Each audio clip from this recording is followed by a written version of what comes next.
to ask you is, you mentioned, spec scripts. Yes. How do you get spec scripts to people without having them send them back to you unread? That's a great question. I think the question of the connection in a spec script is an eternal one for writers. I think there are many different ways to go about finding a connection. I happened to get lucky with one. I knew a guy in high school whose mom works in television.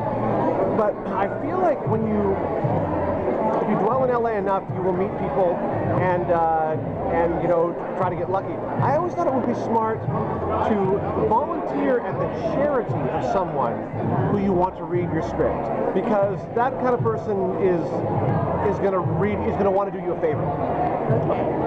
All right. Second question. Do you remember what it was like the first time you heard an actor saying words you wrote? And what was it like? I do remember that. It was a line that I wrote for a television show called Nurses. It was a sitcom. I wrote half of one line, and I still remember what it was.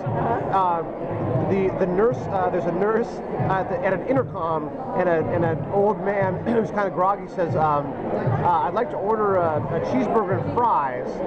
And the line that I wrote was, "Thank you, Mr. Johnson, please drive through." That was it.